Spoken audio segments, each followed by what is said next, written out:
Plusieurs produits alimentaires, cosmétiques, biotechnologiques et médicaux, ainsi que des avancées scientifiques sont fondés sur des ressources génétiques.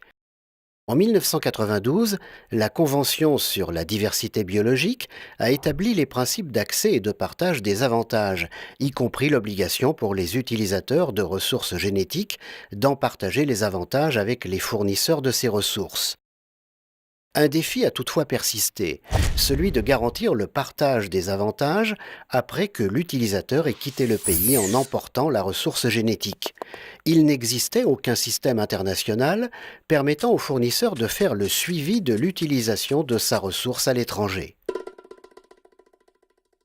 L'entrée en vigueur du protocole de Nagoya en 2014 a changé les choses. Le centre d'échange sur l'APA a été mis sur pied en tant que plaque tournante pour les communications et l'échange d'informations entre les utilisateurs, les fournisseurs et les gouvernements.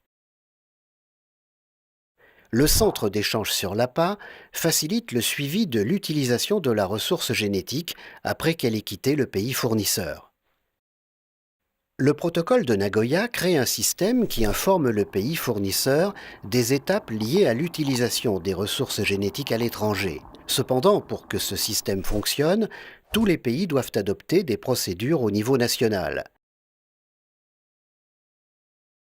Chaque pays doit mettre sur pied au moins une autorité nationale compétente, ANC, qui émet un permis accordant l'accès à la ressource conformément à la réglementation du pays.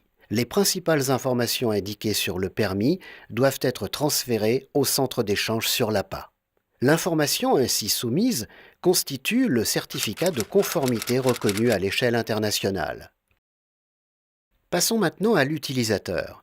Après plusieurs années de travail en laboratoire, la chercheuse a achevé ses activités de recherche et de développement avec succès, et le produit est prêt à être mis sur le marché.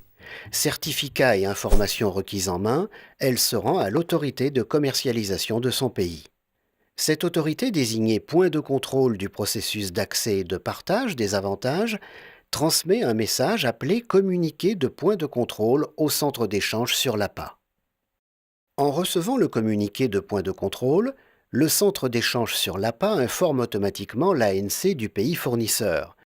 L'autorité nationale compétente est ainsi en mesure de comparer l'information transmise par le communiqué au permis émis, à la réglementation du pays et au contrat. L'ANC peut maintenant prendre des mesures si l'utilisation n'est pas conforme à l'accord initial.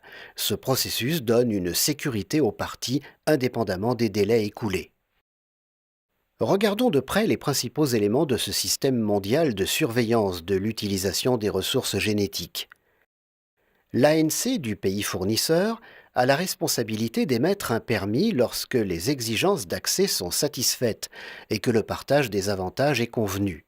La transmission de l'information contenue sur le permis émis par l'ANC au centre d'échange sur l'APA permet l'émission du certificat de conformité reconnu à l'échelle internationale, le document principal assurant la sécurité juridique dans le pays utilisateur.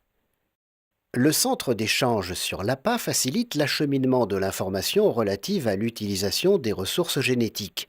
De plus, les pays ayant ratifié le protocole de Nagoya ont l'obligation de communiquer l'information sur les procédures d'accès et de partage des avantages de leur pays dans le centre d'échange sur l'APA. Cette information aide les utilisateurs à comprendre les exigences particulières d'accès et de partage des avantages d'un pays donné. Les points de contrôle recueillent l'information sur le moment et la façon dont les ressources génétiques sont utilisées auprès des utilisateurs et font rapport sur le sujet au centre d'échange sur l'accès et le partage des avantages, informant ainsi le fournisseur. Les bureaux des brevets, les institutions de financement, les éditeurs, les autorités de commercialisation et autres institutions du domaine de l'innovation, du développement de produits et de commercialisation sont des points de contrôle typiques. Le communiqué de point de contrôle est un formulaire standard sur lequel l'information recueillie par le point de contrôle est compilée afin de la rendre disponible au centre d'échange sur l'APA et de l'acheminer aux fournisseurs. Tous les pays doivent mettre ces éléments en place. Ces éléments doivent fonctionner de manière efficace pour assurer le suivi de l'utilisation des ressources génétiques entre les pays.